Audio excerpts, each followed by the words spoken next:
Menurut ayat Quran dan hadis Nabi itu nanti ada bermacam-macam. Ada orang beriman itu yang dimasukkan surga.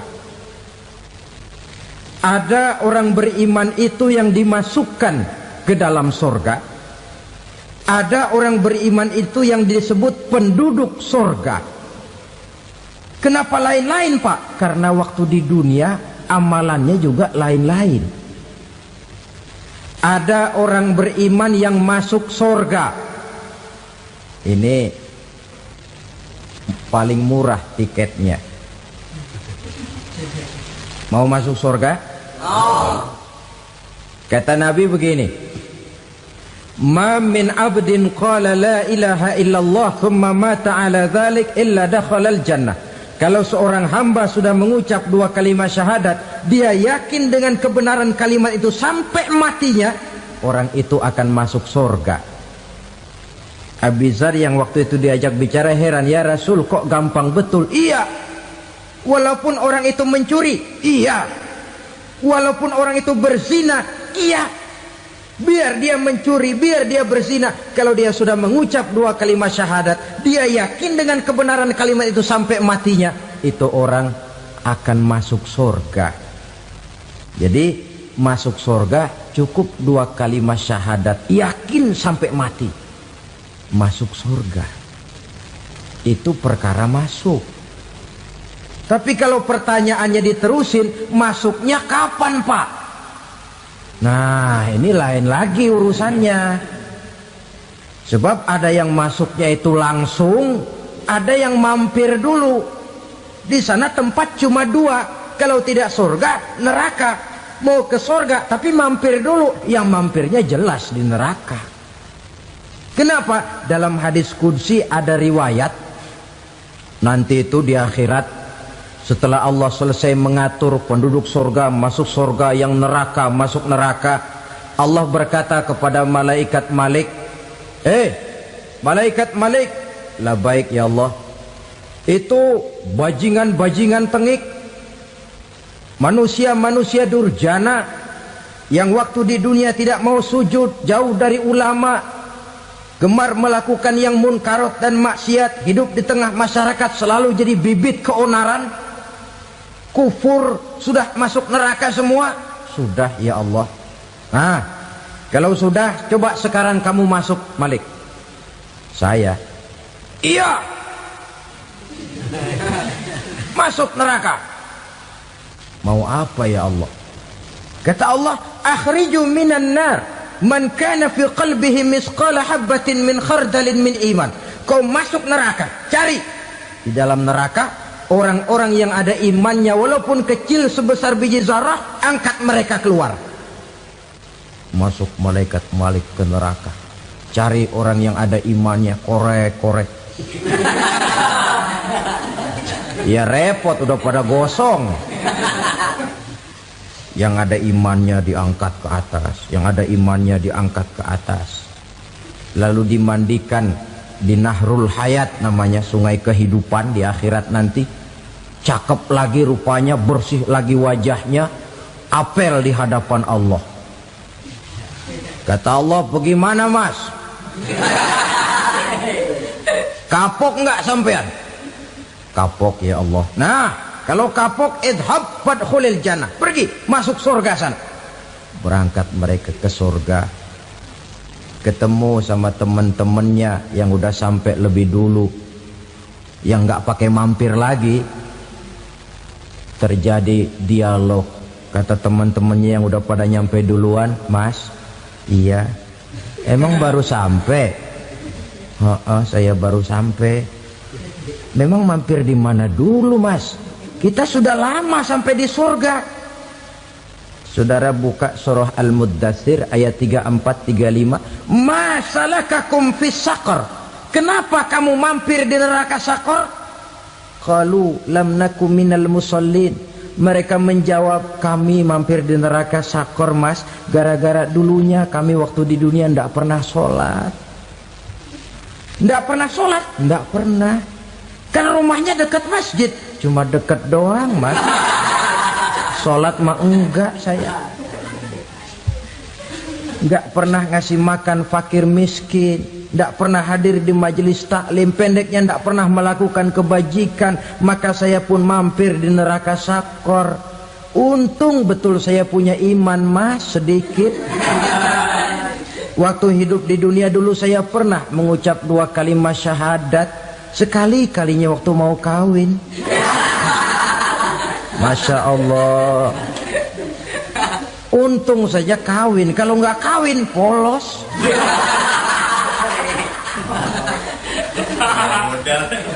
Itu juga pengulu sudah setengah mati ngajarin. Asyhadu alla, asyaduaan, asyaduaan.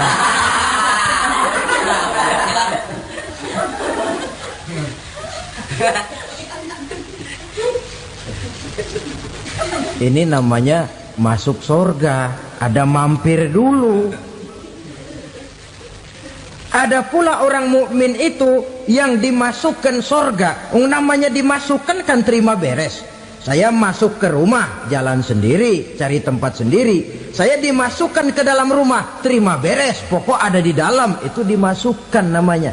Nggak pakai mampir. Tapi tentu tiketnya lebih mahal ketimbang yang pertama tadi. Apa kata Allah? Innal ladzina amanu wa amilus salihat la ukaffiranna anhum sayyi'atihim wa la udkhilannahum jannah. Sesungguhnya orang-orang yang beriman kemudian beramal soleh, kami hapuskan segala dosa dan kesalahannya, kami masukkan mereka ke dalam surga. Lihat ayatnya, Allah yang memasukkan, kita yang dimasukkan. Tidak pakai transit, tidak usah mampir. Cuma tidak cukup syahadat, tidak cukup amanu, tapi diiringi dengan wa'amilus salih. Iman, amal. Tidak cukup syahadat, lalu dibuktikan dia sholat, dia zakat, puasa, lalu dia melakukan berbagai macam kebajikan. Ini yang menyebabkan dia tidak pakai mampir di tempat yang bernama sakor. Lalu ada pula orang mukmin itu yang disebut penduduk surga. Wah, ini sudah VIP ini. Ashabul jannah, penduduk surga. Siapa mereka? Kata Allah, innal ladzina amanu summa istaqamu fala khaufun 'alaihim wala hum yahzanun ulaika ashabul jannah hum fiha khalidun. Sesungguhnya orang-orang yang beriman lalu istiqamah, tetap dalam melaksanakan perintah Allah, tidak goyang, tidak labil tapi stabil, istiqamah, mereka tidak takut dan tidak bersedih hati. Merekalah penduduk surga. Iman, istiqamah. Tidak punya duit, sembayang. Banyak duit, sembayang. Miskin, sembayang. Kaya, tetap sembayang. Istiqamah. Kadang orang kalau susah rajin ke masjid, banyak duitnya ngelihat masjid melengos. Waktu miskin hamba Allah, setelah kaya jadi hamba harta. Bergeser, tidak ada nilai istiqomahnya. Saudara-saudara, dengan begitu penduduk neraka itu dua. Ada penduduk permanen, ada penduduk yang semi permanen. Yang semi permanen orang-orang beriman yang mempunyai dosa besar. Mereka masuk ke neraka untuk menerima azab sesuai dengan dosanya. Bila selesai masa azab itu, mereka akan diangkat untuk ditempatkan kembali ke dalam surganya Allah Subhanahu wa ta'ala. Nah, dikala itulah saudara-saudara, ada yang disebut syafaat dari Rasulullah Sallallahu Alaihi Wasallam.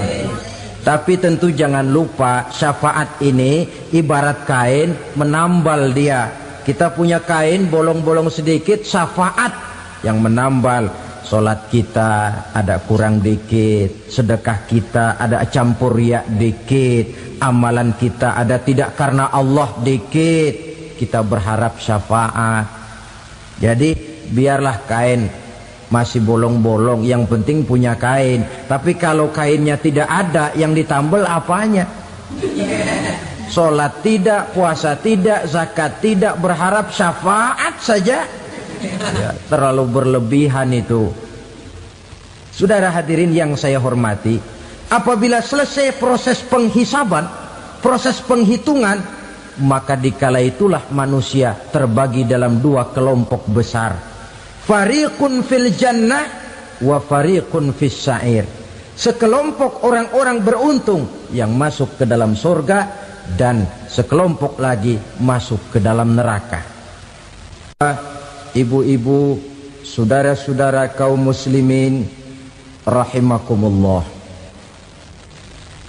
Pada pertemuan yang lalu sudah saya jelaskan bahwa hidup selalu berakhir dengan kematian. Apabila datang kematian menimpa seseorang, datanglah kiamat baginya. Itu yang disebut dengan kiamat kecil.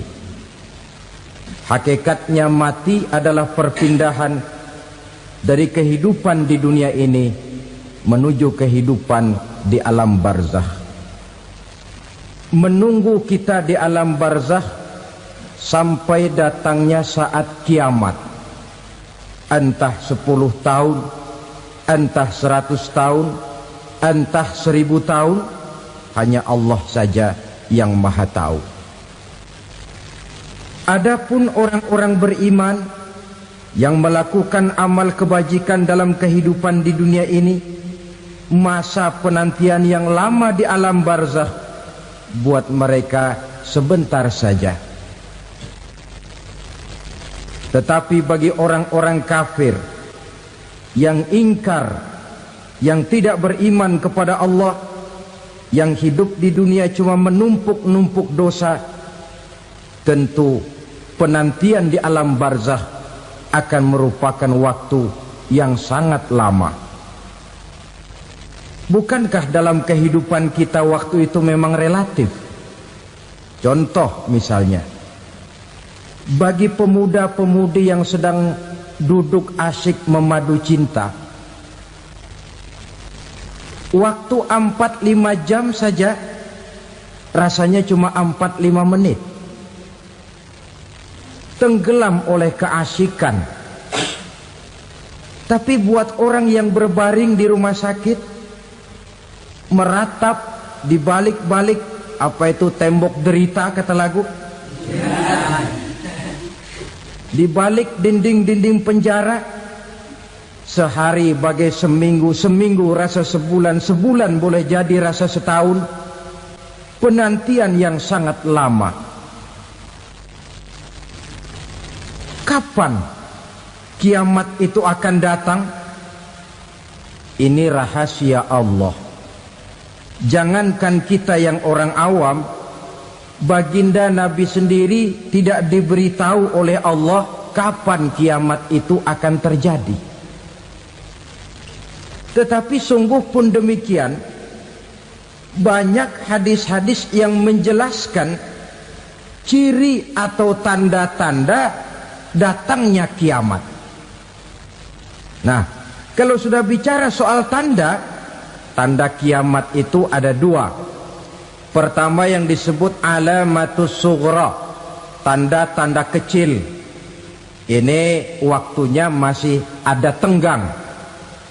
Ada yang dinamakan alamatul kubra, tanda-tanda besar. Artinya kiamat sudah diambang pintu.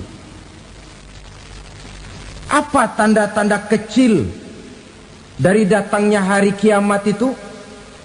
Misalnya kata Nabi, apabila ilmu sudah diangkat oleh Allah, artinya apabila ulama sudah banyak wafat, minat orang belajar agama berkurang, lalu kebodohan nampak merajalela di mana-mana, zina dikerjakan secara terbuka, minuman-minuman keras jadi kebanggaan, itu termasuk di antara tanda-tanda kecil terjadinya hari kiamat.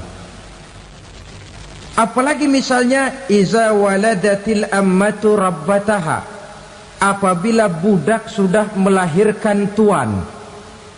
Apa maksudnya? Ada yang mentafsirkan apabila anak sudah bisa membudaki orang tuanya. Orang tua yang melahirkan dia, yang membesarkan dia, demi setelah si anak besar jadi orang berpangkat, bertitel, berharta, berkedudukan, jadilah orang tua itu budaknya.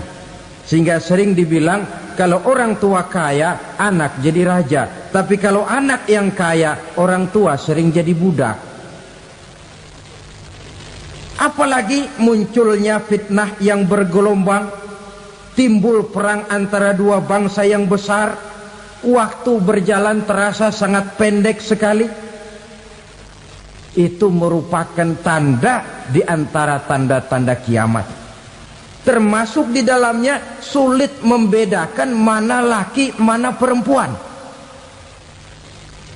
Kan kalau tanda-tanda kayak begini sekarang sudah banyak kita lihat kan.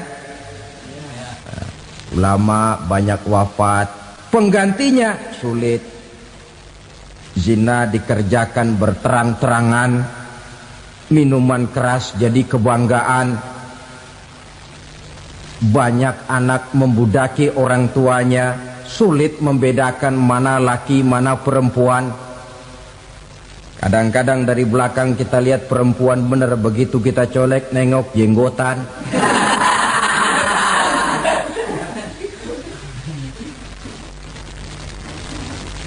Ini termasuk tanda-tanda kecil, masih ada tenggang sampai akan terjadinya kiamat itu. Nah, yang dimaksud dengan tanda-tanda besar, ini tanda besar artinya kiamat sudah di ambang pintu. Pertama, matahari terbit dari sebelah barat. Apabila matahari sudah terbit dari arah sebelah barat, tertutuplah sudah pintu taubat. Bersabda Nabi kita, la taqumus sa'atu hatta tatlu'a syamsu min maghribiha. Tidak akan datang hari kiamat sampai matahari terbit dari arah sebelah barat. Fa iza tala'at, manakala matahari telah terbit dari arah sebelah barat, wara'ahan nasu, manusia banyak menyaksikan itu, amanu ajma'un, mereka pun lalu beriman. Yang tadinya kafir, yang tadinya ingkar, yang tadinya membangkang, setelah melihat matahari terbit dari sebelah barat, buru-buru beriman, berlomba-lomba mengucap dua kalimat syahadat. Tapi apa yang terjadi? Kata Nabi, wa dzalika hina la yanfa'u nafsan imanuha lam takun amanat min qabl. Hari itu adalah hari yang iman sudah tidak berguna lagi bagi seseorang apabila sebelumnya memang dia tidak pernah beriman. Au kasabat fi imaniha khaira, atau beriman tetapi tidak pernah melakukan kebajikan di dalam keimanannya itu. Hari yang sudah kasib, hari yang sudah terlambat, beriman tidak akan ada gunanya lagi. Ini pelajaran buat kita. Sebelum sang surya terbit dari sebelah barat, sebelum nafas sampai di tenggorokan, artinya pintu taubat masih terbuka. Kalau dua hal itu sudah terwujud, nafas sudah sampai di kerongkongan atau matahari sudah terbit dari arah sebelah barat, tertutuplah sudah pintu taubat. Tak ada lagi gunanya pangkat, jabatan, harta, bahkan beriman pun dalam suasana macam itu too late, kata orang Kulon.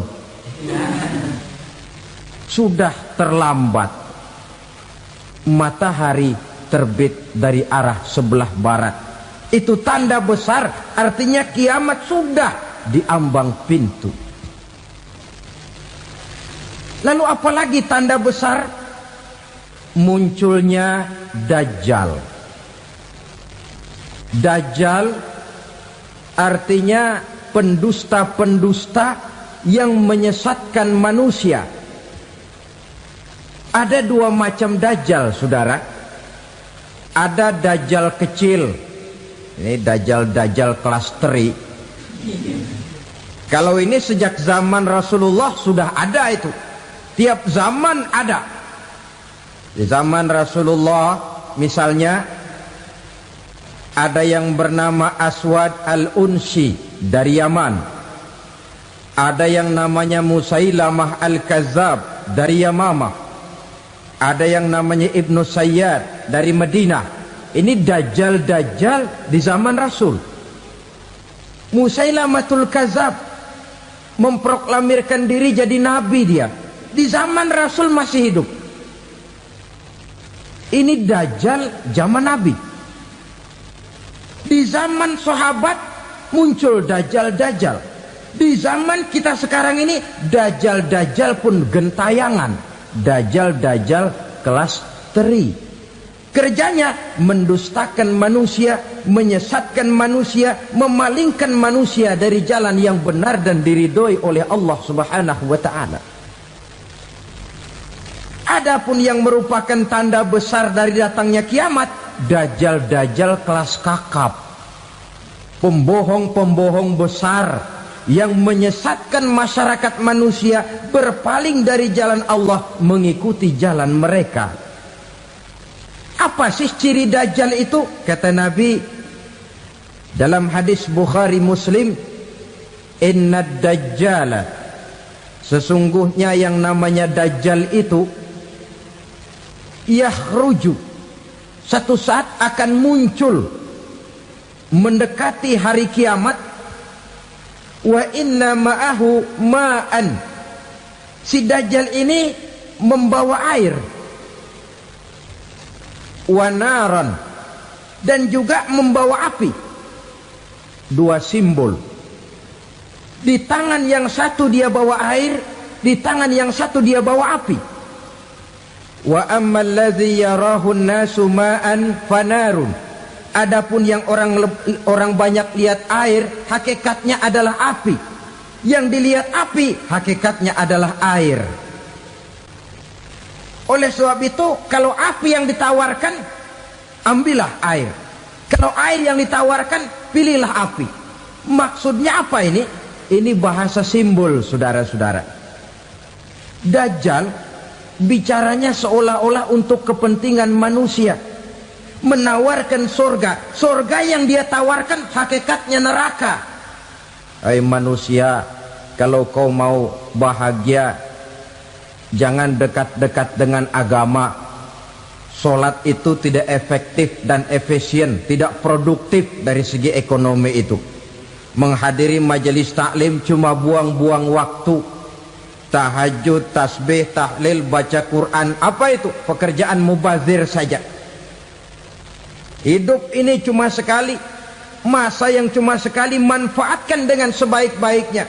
Mumpung, dibawanya sifat mumpung, tetapi dalam pengertian yang sangat negatif. Bicaranya seolah-olah untuk kepentingan manusia, tetapi sebenarnya menjerumuskan manusia. Menawarkan air, tapi sebenarnya api. Menawarkan api, tapi hakikatnya air. Buat apa kamu sholat? Buat apa kamu bayar zakat? Buat apa kamu puasa?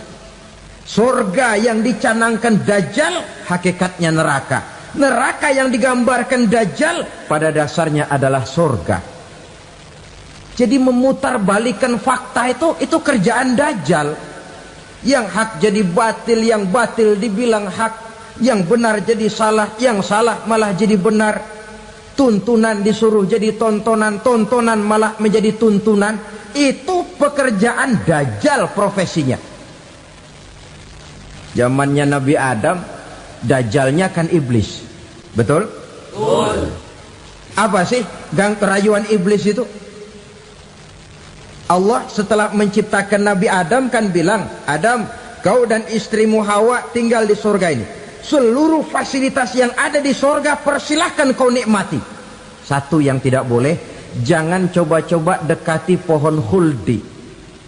Dekat saja jangan, apalagi sampai memetiknya. Datang Dajjal yang namanya iblis ini. Adam, kamu tahu nggak kenapa tidak boleh makan buah khuldi? Ya nggak tahu, pokoknya saya dilarang.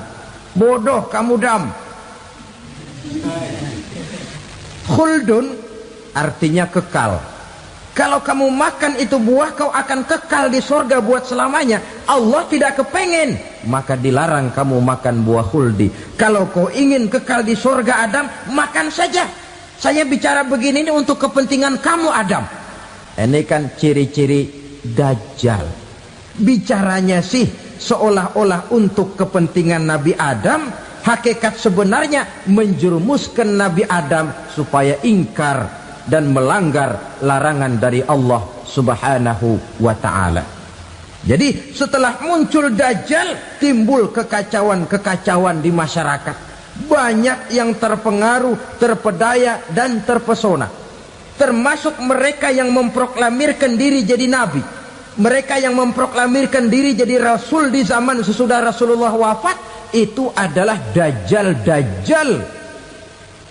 Maka saya ingatkan, kalau di zaman kita sekarang ini ada orang ngaku jadi nabi, ada orang ngaku jadi rasul, biar bahasa Arabnya kental, Quran hafal, hadis ribuan hadis hafal, biar pakai serban sampai menyengser ke tanah, bahasa Arabnya fasih, tapi dia mengaku jadi nabi, jadi rasul, kita umat Islam wajib tidak percaya, wajib untuk tidak percaya. Itulah Dajjal zaman kita sekarang ini. Tidak mustahil mereka datang mempengaruhi orang awam supaya berpaling dari Rasulullah, mengikuti mereka. Nah, di akhir zaman nanti, mendekati hari kiamat, Dajjal ini muncul. Dajjal kelas kakap, menyesatkan masyarakat manusia untuk berpaling dari Islam, mengikuti seruan mereka. Apalagi di antara datangnya kiamat itu, tanda yang besar itu, turunnya Nabiullah Isa Al-Masih, putra Maryam. Menurut berbagai hadis yang sahih, Nabi Isa Al-Masih nanti akan turun lagi, tidak membawa risalah yang baru, tapi meluruskan risalah Islam ini yang telah banyak ditinggalkan oleh masyarakat. Bahkan ada hadis menjelaskan beliau akan membunuh Nabi, mematahkan kayu-kayu salib, lalu melaksanakan haji dan umrah mengikuti syariat Nabi Muhammad, bukan membawa agama baru. Menjadi semacam mujaddid, reformer, menyelamatkan manusia dari bisikan Dajjal. Bahkan ada riwayat yang menjelaskan bahwa Nabi Isa berhasil mengalahkan Dajjal, mengembalikan masyarakat manusia kembali kepada ajaran Islam yang datang dari Allah, dibawa oleh Rasulullah Sallallahu Alaihi Wasallam. Dengan kata lain, turunnya Nabi Isa bukan sebagai Nabi dan Rasul baru, tetapi mengikuti syariat Nabi kita Muhammad Sallallahu Alaihi Wasallam. Saudara hadirin, ibu-ibu hadirat yang saya hormati, kemudian apalagi di antara tanda-tanda besar akan datangnya kiamat itu? Keluarnya asap atau awan. Kata Nabi, inna min asratis sa'ah dukhanan yamla'u ma bainal masyriqi wal maghrib. Di antara tanda-tanda kiamat, munculnya awan antara langit dan bumi. Ini pun diperkuat dalam surah Ad-Dukhan ayat 10. Fartaqib yauma ta'tis sama' bidukhanin mubin fayughshan nas hadza azabun alim. Bagi orang-orang yang beriman, mereka biasa-biasa saja. Tapi bagi orang kufur, datangnya asap dan awan ini merupakan azab yang kelewat pedih. Barangkali sedikit mendekati gambaran tentang azab yang pedih ini, saya ingatkan alam pikiran kita kepada peristiwa yang belum lama terjadi. Pernah dengar berita bocornya reaktor nuklir di Chernobyl, Uni Soviet? Pernah dengar? Nah, bocornya reaktor nuklir di Chernobyl yang mengakibatkan ratusan bahkan sangat mungkin ribuan nyawa. Cuma satu reaktor. Bagaimana kalau seluruh cadangan nuklir yang dimiliki oleh para negara adikuasa ini diledakkan? Bahkan yang konon menurut catatan cadangan nuklir yang dimiliki bersama oleh Amerika dan Rusia sekarang ini sudah sanggup memusnahkan 6 miliar manusia, 1,5 kali lebih banyak dari jumlah manusia yang nongkrong di permukaan bumi ini. Saudara-saudara hadirin yang saya hormati, lalu saat mendekati hari kiamat, apalagi tandanya setelah Nabi Isa wafat, pada saat turunnya yang kedua kali, lalu Allah meniupkan angin sejuk, semua orang-orang beriman, orang-orang baik wafat, sehingga penghuni bumi ini cuma tinggal lagi terdiri dari orang-orang kafir. Tidak ada lagi di bumi ini yang bisa mengucapkan Allah. Sehingga dalam hadis qudsi itu ada keterangan, innallaha azza wa jalla yaqulu li Israfil. Allah pernah pesan kepada malaikat Israfil, kata Allah, Israfil, idza sami'ta qailan yaqul Allah Allah fa akhirin nafakh 40 sanatan ikraman liqailiha. Hai Israfil, apabila kau dengar di permukaan bumi masih banyak orang yang mengucapkan Allah Allah, maka tunda sangkakala kiamat itu 40 tahun. Untuk apa? Ikraman liqailiha, menghormati orang yang mengucapkan Allah Allah itu. Wah, jadi karena sekarang masih banyak yang mengucapkan Allah, besar hatilah kita, masih jauh kiamat itu. Tapi jangan lupa, kiamat pribadi, kiamat kecil itu yang gak kita sangka-sangka. Ajal datang mencabut nyawa, itu kiamat pribadi, dan itu yang pasti kita hadapi, dan itu yang membuat kita tidak boleh bersikap main-main di dalam kehidupan sekarang ini. Saudara hadirin yang saya hormati, tidak ada lagi orang-orang muslim. Seluruh penduduk dunia ini kafir. Lalu terciptalah struktur sosial yang berlandaskan prinsip hidup semau gue. Bakal terjadilah prinsip di mana yang kaya menyantap yang miskin, yang kuat menindas yang lemah. Hidup sudah bagaikan di rimba belantara, berlaku hukum rimba, siapa yang kuat dia yang menang, siapa yang lemah menjadi mangsa. Timbul kekacauan, maksiat merajalela, munkarat menjadi-jadi, sehingga isi bumi ini penuh dengan segala macam perbuatan dosa.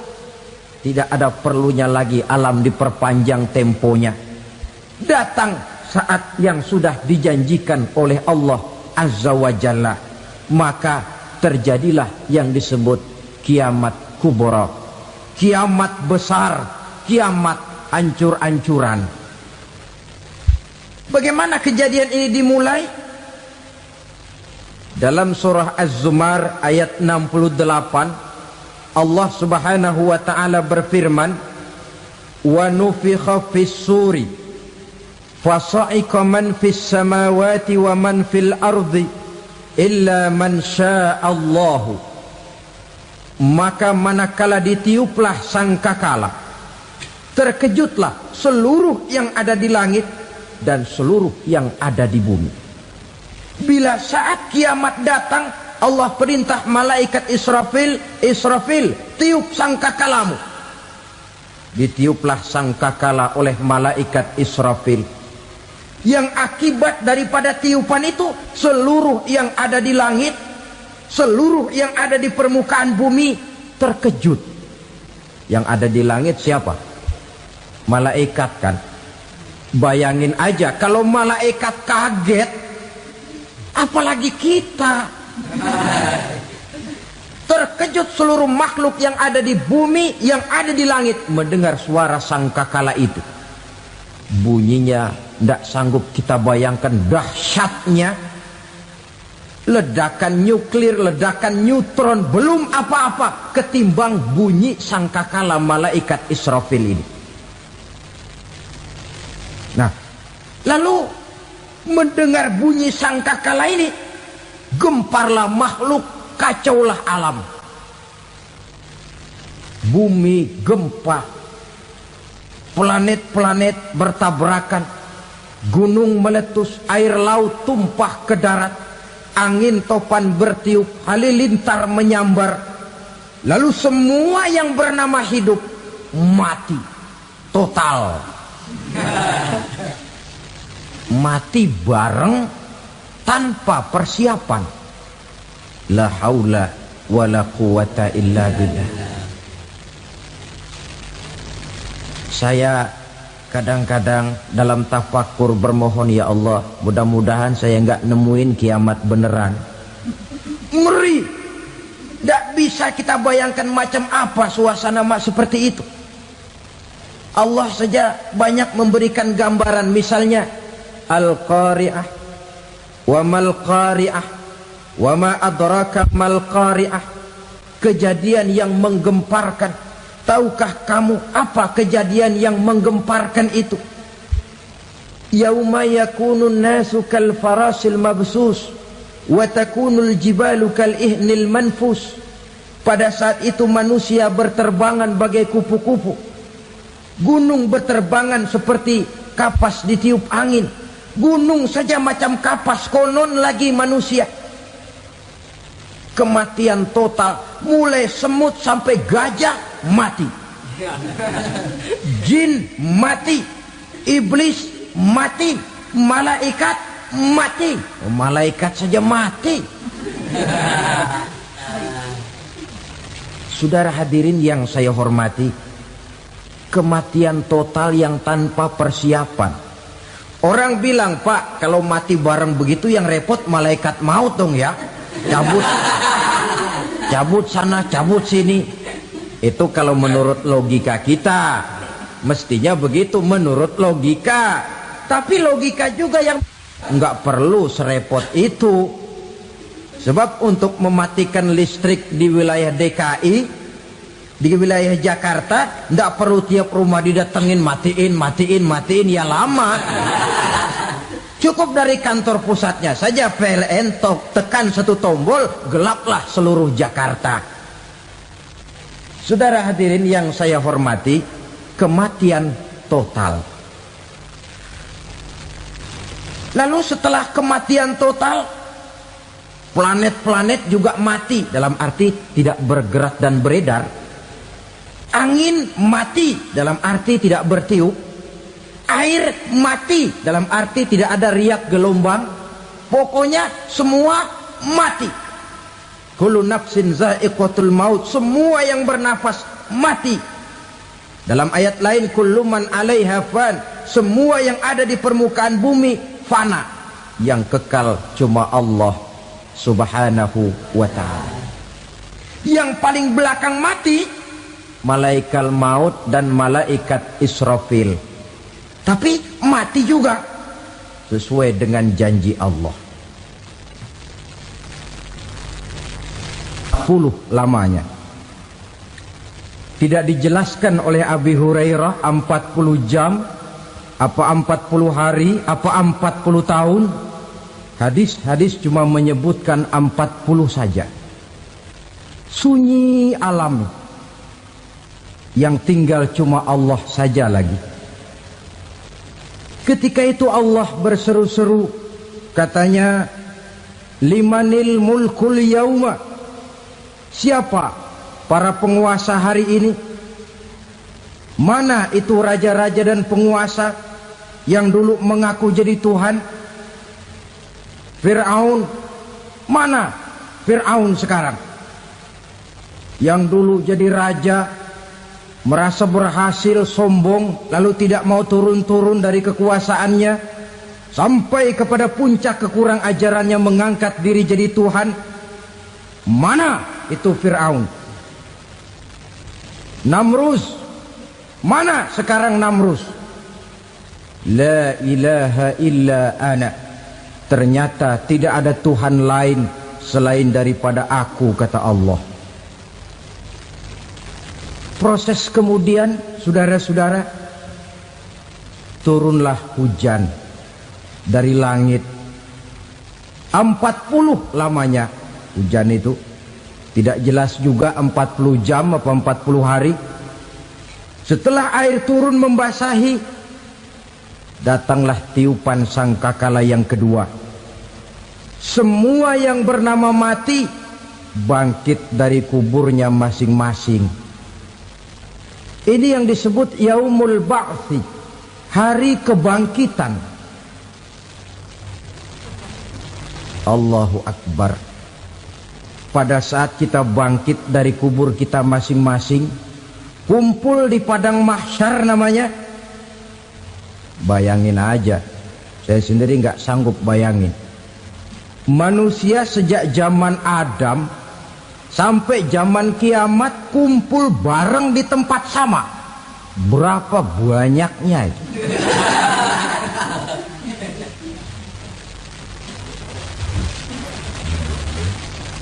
Dan yang luar biasa menurut satu riwayat, pada saat bangkit itu, Masya Allah, roman muka kita berubah, disesuaikan dengan amalan kita waktu di dunia ini. Barang siapa yang waktu di dunia amalannya itu amalan tikus, di akhirat nanti dia bangkit dari kubur, mukanya seperti muka tikus. Gagah betul badannya, tapi mukanya seperti tikus. Kenapa? Amalannya waktu di dunia seperti amalan tikus. Apa amalan tikus itu? Suka ngegeragoti barang yang sudah disimpan rapi-rapi. Orang sudah simpan uang rapi-rapi, simpan perhiasan rapi-rapi, digeragoti oleh tikus. Maling-maling, pencoleng-pencoleng, koruptor-koruptor. Itu nanti di akhirat nanti kita lihat mukanya seperti muka tikus. Oh ini waktu di dunia suka nyolong, mukanya seperti muka tikus. Barang siapa yang waktu di dunia ini amalannya itu amalan macan, dia akan bangkit nanti mukanya seperti muka macan. Apa amalan macan? Macan itu amalannya menang-menangan. Orang yang mau menang saja nggak mau mengalah. Coba lihat di hutan. Kenal hutan nggak? Di hutan, raja hutan di mana-mana pasti macan. Betul kan? Betul. Padahal hutan belum pernah bikin pemilihan umum. Tapi macan tidak peduli ada pemilihan umum apa tidak, pokok saya raja. Sebab apa? Macan jadi raja itu bukan karena benar, tapi karena kuat jadi raja. Setelah dia jadi raja, rakyat hutan yang mesti dilindungi malah dimakan oleh raja macan. Kambing rakyat hutan dimakan oleh macan. Ayam rakyat hutan dimakan oleh macan. Itu nanti kita lihat di akhirat itu mukanya seperti muka macan, gagah betul. Lalu barang siapa yang di dunia ini amalannya itu seperti amalan anjing, nanti dia punya muka seperti muka anjing. Apa amalan anjing? Pertama, anjing itu kalau disuruh jaga rumah, dia tidak bisa membedakan mana maling, mana tamu. Biar yang datang maling, kalau bawa tulang, anjing kalem. Yang kedua, anjing itu akan setia kepada siapa saja yang memberinya roti. Siapa yang memberinya roti, itulah majikannya. Apa kata majikannya, pasti dia laksanakan. Soal benar atau salah, dia tidak peduli. Setelah anjing dapat roti, dia tidak punya pilihan lain kecuali bilang, abdi mah kumaha juragan wae ayeuna mah.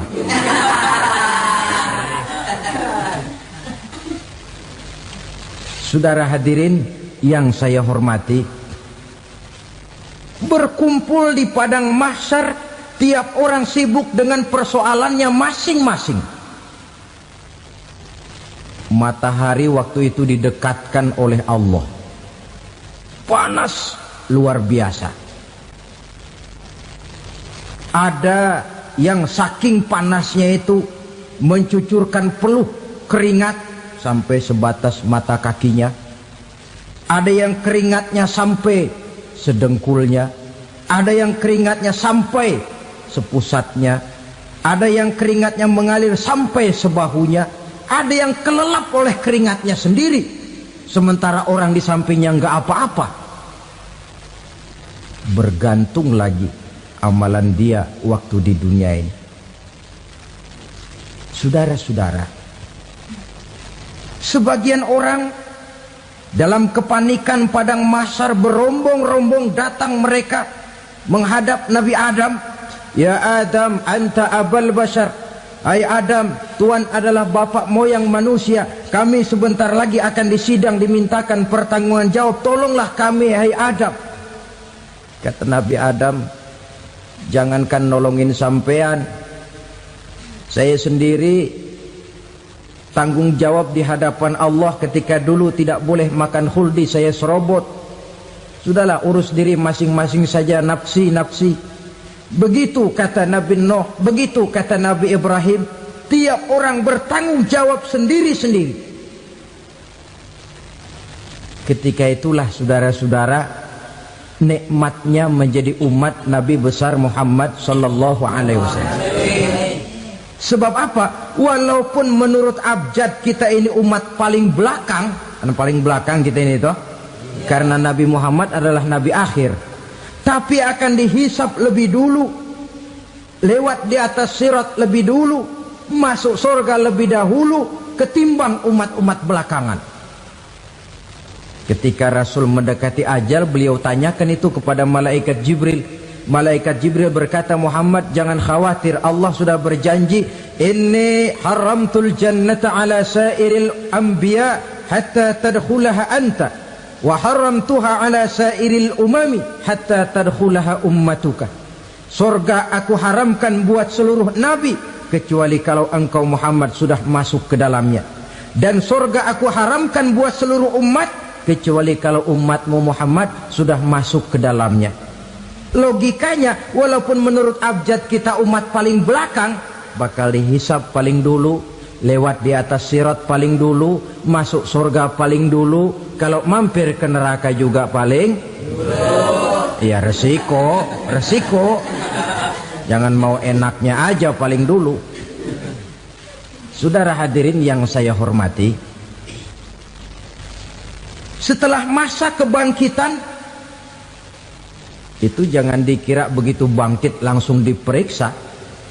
Masih menunggu menanti ribuan tahun perhitungan padang mahsyar untuk sampai kepada proses yang disebut yaumul hisab, hari perhitungan. Seorang demi seorang bakal dipanggil. Bayangkan saja, kita se-RT saja di absen, kadang-kadang perlu waktu lama. Ini manusia sejak zaman Nabi Adam sampai datang hari kiamat, satu demi satu disidang di hadapan Qadhi Rabbul Jalil. Status sosial copot sudah waktu itu. Yang pernah jadi hartawan di situ tidak lagi kelihatan kehartawanannya. Yang pernah jadi jenderal tidak lagi dipanggil jenderalnya. Yang ustadz tidak lagi dipanggil al-mukarramnya. Seluruh status sosial selesai. Dipanggillah kita seorang demi seorang menghadap Qadhi Rabbul Jalil. Bagaimana proses penghisaban itu? Pertama, proses tanya jawab. Di antaranya ada hadis menyatakan, lan tazula qadama 'abdin yaumal qiyamah hatta yus'ala an arba'i khisalin. Besok di hari kiamat tidak akan bergeser telapak kaki seorang hamba sampai dia ditanya lebih dulu tentang 4 persoalan. Tentang ilmunya, kemana ilmu itu diamalkan. Tentang umurnya, di mana umur itu dihabiskan. Tentang masa mudanya, kemana masa muda itu dipakai. tentang hartanya, dari mana harta itu didapat dan kemana harta itu dibelanjakan. Ini termasuk proses tanya jawab. Jadi kalau istilah pengadilan dunia, nama Fulan bin Fulan. Kamu waktu di dunia diberikan umur panjang untuk apa? Pernah mengalami masa muda, kemana kau habiskan masa remajamu? Kau diamanahkan ilmu, dengan apa ilmumu kau amalkan? Kau diberikan harta, dari mana harta kau dapat, kemana kau belanjakan? Tak seorang pun yang bisa mungkir. Sebab apa? Dikala itu yang menjadi saksi bukan orang. Yang menjadi saksi adalah seluruh anggota badan kita. Tangan bicara, kaki jadi saksi terhadap seluruh amalan yang pernah kita kerjakan pada saat kehidupan di alam dunia ini. Selesai proses tanya jawab, lalu diperlihatkan buku catatan kita waktu hidup di dunia ini. Jangan lupa Allah itu menyiapkan 2 superkomputer kepada kita. Sebelah ditempelin sebelah kanan, yang sebelah tempelin di sebelah kiri. Komputer itu namanya Raqib dan Atid. 2 malaikat yang apabila baik kita lakukan, refleks saja akan menulis kebajikan kita. Jahat kita kerjakan, akan tertulis. Catatan itu nanti diperlihatkan kepada kita.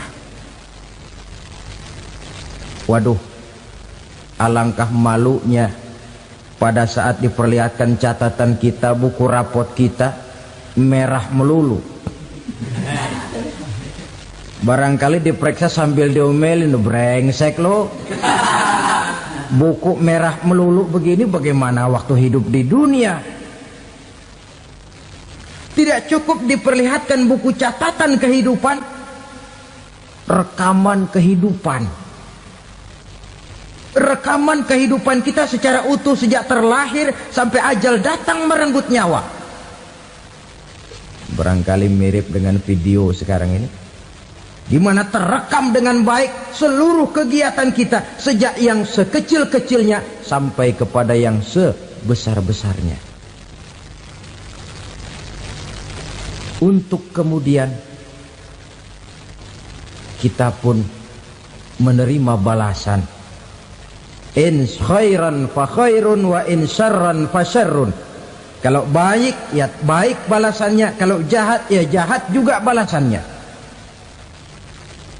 Catatan-catatan kita diberikan. Kalau banyak kebajikannya diberikan di tangan kanan dengan cara yang halus. Kalau banyak kejahatannya diberikan dari sebelah kiri atau dilempar dari belakang. Itulah sebabnya sejak di dunia ini kita sudah mohon kepada Allah. Ketika berwudu membasuh tangan kanan, apa kita bilang? Allahumma a'tini kitabi biyamini wa hasibni hisaban yasira. Ya Allah, berikan saya kitab di tangan kanan, dan kalau saya memang perlu dihisap, hisaplah saya yang seringan-ringannya. Tangan kiri berlindung kita kepada Allah. Jangan sampai diberikan kitab di tangan kiri atau dari arah sebelah belakang. Wa a'udzubika an tu'tiya kitabi bishimali aw min wara'i zuhri, dari arah sebelah belakang. Na'udzubillah min dzalik. Setelah selesai lewat proses penghisaban, lewat mizan, timbangan, maka yang sudah selesai dihisab itu bergeraklah menuju sirat, jembatan yang terbentang menuju